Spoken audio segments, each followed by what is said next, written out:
Hello everyone. Agriculture biology class में हम chapter number 11 पढ़ रहे हैं, टिड्डे की संरचना एवं जीवन चक्र। हमने उसकी संरचना के बारे में पढ़ लिया था, अब हम पढ़ेंगे उसके जीवन चक्र के बारे में। हमने लास्ट वीडियो में उसका डायग्राम बनाया था और हमने दिखाया था कि किस तरीके से वो किन किन अवस्थाओं से होकर अपना जीवन चक्र पूरा करता है। टिड्डा जो होता है वो अपने जीवन काल में 3 अवस्थाओं में रहता है। पहला है अंडा, दूसरा है शिशु और तीसरा है प्रौढ़। यानी कि वो अपने पूरे जीवन काल में इन 3 अवस्थाओं से होकर गुजरता है। और कीटों की तरह इसमें लार्वा अवस्था और प्यूपावस्था नहीं पाई जाती। अंडे से शिशु बनता है, शिशु से प्रौढ़ यानी वयस्क का निर्माण होता है। इसमें लार्वा और प्यूपावस्था न होने के कारण इसे अपूर्ण कायांतरण भी कहते हैं। पूर्ण कायांतरण का मतलब क्या होता है? जिनमें लार्वा और प्यूपावस्था पाई जाती है और उसके बाद वयस्क का निर्माण होता है, उसे तो हम कहते हैं पूर्ण रूपांतरण, पूर्ण का रूपांतरण। लेकिन जब जो कि टिड्डा है, इसमें लार्वा और प्यूपावस्था नहीं पाई जाती, इसीलिए इसका जो रूपांतरण है वो अपूर्ण रूपांतरण कहलाता है। फिर बात करते हैं इसकी अवस्था की। तो सबसे पहले जनन क्रिया के लिए सबसे पहले जो क्रिया होती है उसे हम कहते हैं मैथुन क्रिया। मैथुन क्रिया में नर और मादा दोनों ही भाग लेते हैं। इसकी जो मैथुन क्रिया होती है वो कई घंटों तक चलती है। नर और मादा काफ़ी घंटों तक एक मैथुन अवस्था में रहते हैं और उसके बाद जैसे ही मैथुन अवस्था खत्म होती है, नर कुछ घंटों के बाद मृत हो जाता है, यानी कि मर जाता है। और जो मादा है वो अंडे देना शुरू करती है।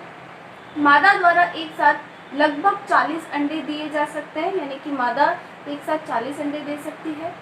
मादा जो है उसके अंडे देने के बाद उसको सेने का कार्य करती है, यानी कि उसे 9 महीने तक उसको सेने का कार्य किया जाता है। वो सेने का कार्य कहाँ पे करती है? मिट्टी में। मुलायम जो नम मिट्टी होती है वो उसमें गड्ढा खोदकर उसके अंदर अंडकोश यानी कि अंडों को डाल देती है और उसके ऊपर अब एक जनन द्रव्य द्वारा एक झागदार द्रव्य छोड़ती है, जिससे जनन छिद्र द्वारा, जिससे कि वो जो अंडे हैं वो सुरक्षित बने रहे और 9 महीने तक उनके जो अंडे हैं वो सुप्तावस्था में रहते हैं। सुप्तावस्था मतलब सर्दी और जो ऋतु है, सर्दी गर्मी की ऋतु है, उसमें वो एक तरीके से बिल्कुल निष्क्रिय अवस्था में पड़े हुए रहते हैं और 9 माह बाद उसमें से शिशु का जन्म होता है। ठीक है, तो एक बार इसको हम देख लेंगे। टिड्डे का जीवन चक्र, यह अपना जीवन चक्र 3 अवस्थाओं में पूर्ण करता है। हमने कहा 3 अवस्थाओं में पूर्ण करेगा। पहला है अंडा, दूसरा शिशु और तीसरा प्रौढ़ अवस्था। इसमें लार्वा या प्यूपा का अभाव होता है, अर्थात अपूर्ण कायांतरण पाया जाता है। अपूर्ण मतलब इसमें लार्वा और प्यूपावस्था नहीं पाई जा रही। अगर पाई जाती तो ये कैसा कायांतरण होता? पूर्ण कायांतरण कहलाता। फिर बात करते हैं अंडा यानी कि एग। यहाँ पे हमने एक बार डायग्राम बनाया हुआ है जिससे कि आपको समझने में दिक्कत ना आए। हमने कहा वयस्क है, वयस्क 7 से 10 दिन बाद क्या देगा? अंडे, यानी कि मादा अंडे देगी और वो अंडे 9 माह तक सेने वाले काल में रहेंगे, यानी कि 9 महीने तक सुप्तावस्था में रहेंगे। उसके बाद शिशु निकलेगा जो कि इसकी प्रथम अवस्था होगी। उसके बाद प्रथम निर्मोचन की प्रक्रिया होगी और शिशु बनेगा जो द्वितीय अवस्था में कहलाएगा। उसके बाद द्वितीय निर्मोचन की क्रिया होगी और फिर शिशु तृतीय अवस्था में पहुंचेगा। तृतीय अवस्था के बाद तीसरा निर्मोचन होगा जिससे शिशु चतुर्थ अवस्था में पहुंचेगा। चतुर्थ अवस्था के बाद चतुर्थ निर्मोचन होगा और शिशु 5वीं अवस्था में पहुंचेगा। 5वें निर्मोचन के बाद जो निर्माण होगा, जो बनेगा, वो कहलाएगा वयस्क। यानी कि शिशु से वयस्क तक बनने की जो प्रक्रिया है वो 70 से 80 दिन के मध्य होगी। यानी कि 70 से 80 दिन में शिशु से पूर्ण रूप से वयस्क टिड्डे का निर्माण हो जाएगा। सबसे पहले हम बात करते हैं अंडे की, यानी कि एग। हमने कहा कि इसमें मैथुन क्रिया होगी। कब होगी? सितंबर के अंतिम सप्ताह एवं अक्टूबर के प्रथम सप्ताह में नर तथा मादा टिड्डे कई घंटों तक मैथुन अवस्था में रहते हैं।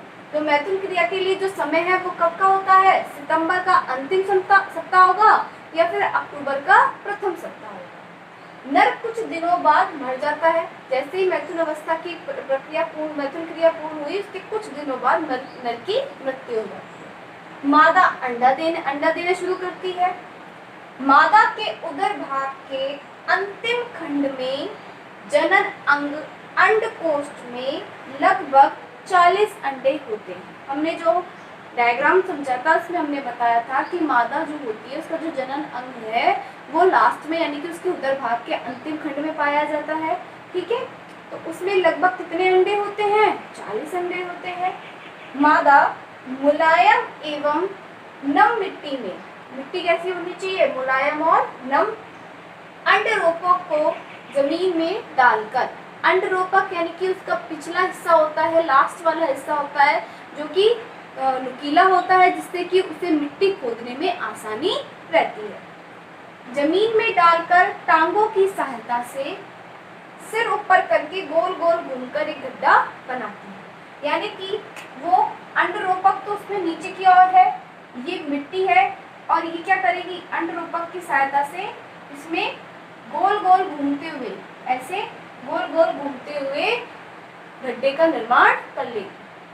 ठीक है, अंडरूपक क्योंकि नुकीला होता है, पिछला लास्ट वाला भाग है, तो मिट्टी खोदने में उसको आसानी होती है और वो घूम घूम कर उसमें गड्ढा बना लेती है। ठीक है, उसमें अंडकोष्ठ को रखने के बाद गड्ढे के ऊपरी सिरे पर जनन छिद्र से एक झागदार द्रव छोड़ती है।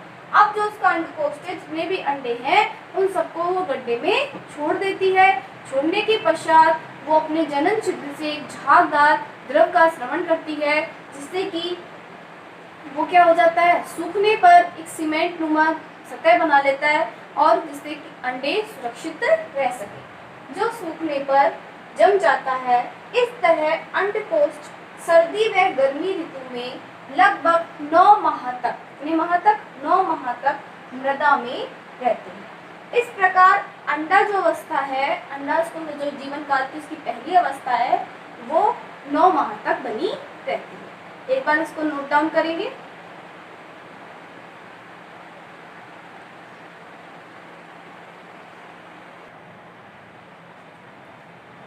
सेकंड है शिशु अवस्था यानी कि निम्फ अवस्था। वर्षा ऋतु के दौरान नमी के संपर्क में आते ही अंडकोश के अंडे फूटने से पंख रहित शिशु मृदा से बाहर निकलते हैं। यानी कि 9 माह के बाद जो शिशु यानी प्रथम अवस्था में जो शिशु निकलता है उसमें पंख नहीं पाए जाते, ये इसकी प्रथम अवस्था होती है। प्रथम अवस्था के बाद जब जो शिशु बाहर निकले हैं उनमें भोजन की तलाश में फुदकने लगते हैं। यानी कि हमने तृतीय की जब बाह्य संरचना पढ़ी थी, हमने देखा था उसकी जो पिछली टांगे होती हैं यानी कि अंतिम टांगे जो होती हैं वो उसको कूदने में सहायक होती हैं, जिसकी वजह से वो छलांग लगा सकता है और फुदक सकता है और वो भोजन की तलाश में फुदकने लगता है। भोजन जैसे ही उसको प्राप्त होगा यानी कि भोजन की उपलब्धता पर जब शरीर का आयतन बढ़ने लगता है, जैसे जैसे शिशु जो है वो भोजन करेगा, भोजन करने पर उसका जो शरीर का आयतन है वो बढ़ने लगेगा। हमने इसकी संरचना में पढ़ा था कि इसकी बाह्य संरचना का जो बाह्य कंकाल है वो काइटिन का बना हुआ होता है।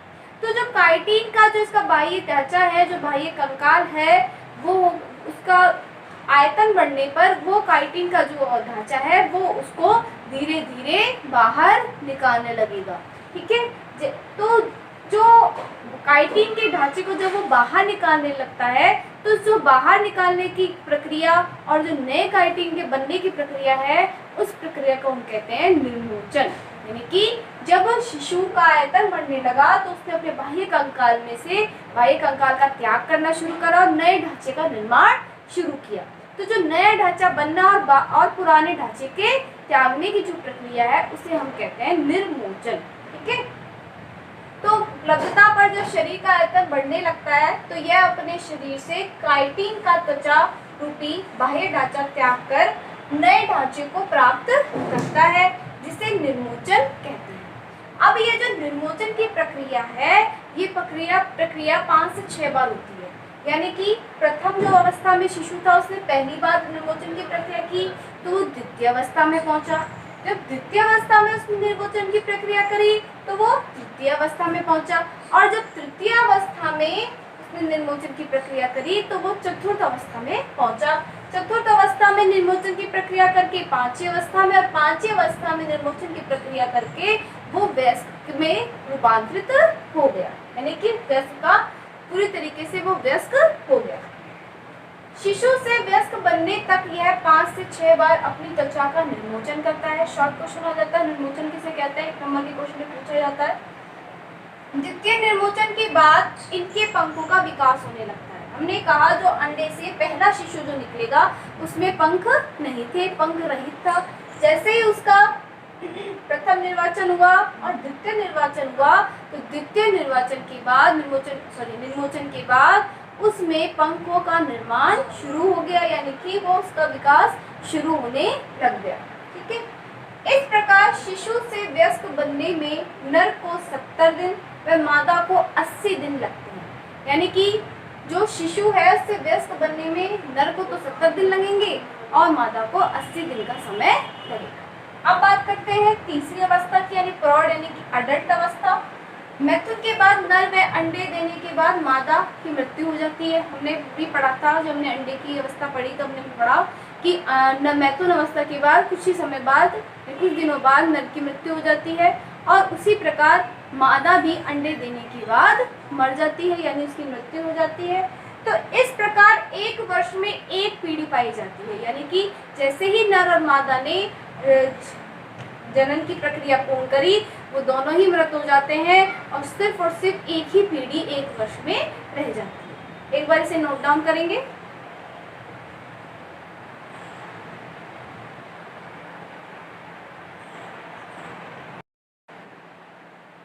अब बात करते हैं टिड्डे का कृषि में महत्व। हमने कहा कि टिड्डा वैसे तो कृषि के लिए बहुत ही ज़्यादा नुकसानदायक और हानिकारक है, क्योंकि ये इतनी अधिक मात्रा में कृषि को यानी पौधों को नुकसान पहुंचाता है कि वो कुछ भी नहीं छोड़ता और पूरे फसल को खत्म कर देता है।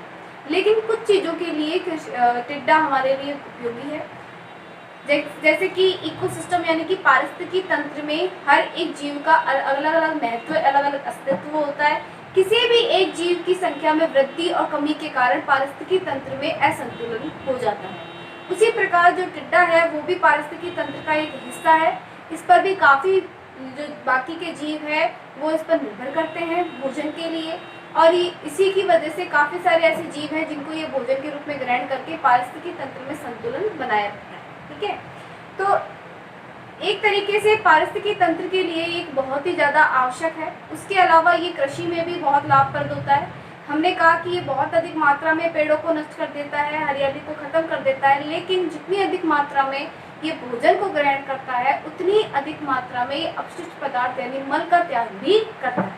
ये जो मल बाहर निकालता है वो गोबर की अपेक्षा सूक्ष्म जीव इसका ज़्यादा उपयोग करते हैं और उसे मृदा के लिए अधिक उर्वरक यानी कि उर्वरक के रूप में कार्य कर सकते हैं। यानी कि सूक्ष्म जीव इसके मल को अच्छे से अपघटित करते हुए इसको मृदा में छोड़ते हैं, जिससे कि मृदा की उर्वरक शक्ति बढ़ती है।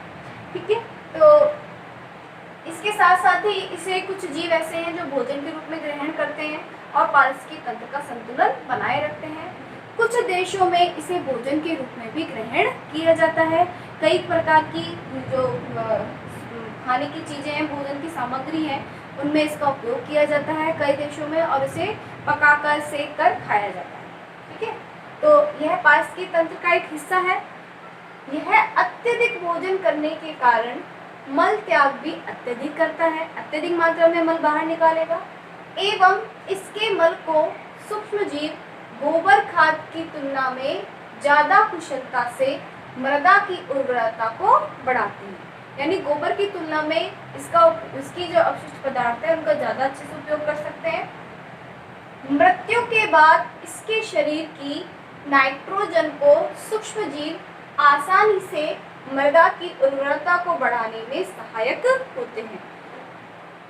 इसके शरीर में जो नाइट्रोजन यौगिक उपस्थित होंगे उनका सूक्ष्म जीवों द्वारा अपघटन होगा और वो मृदा में मिल जाएंगे, जिससे कि मृदा की उर्वरक क्षमता बढ़ती है। पारिस्थितिकी तंत्र में मकड़ियों, पक्षियों, छिपकलियों द्वारा इसे भोजन के रूप में ग्रहण किया जाता है। कुछ देशों में टिड्डे को भोजन के रूप में खाया जाता है, यानी कि टिड्डे के लिए इसे अलग से भोजन के लिए रूप में इसको ग्रहण किया जाता है। मुख्य रूप से प्रसिद्ध कई जगह इनको इंडोनेशिया वगैरह आदि देशों में इसके लिए काफ़ी अच्छे से लोग इसे भोजन में ग्रहण करते हैं। ठीक है, इस प्रकार हमारा जो चैप्टर नंबर 11 है वो कंप्लीट हुआ।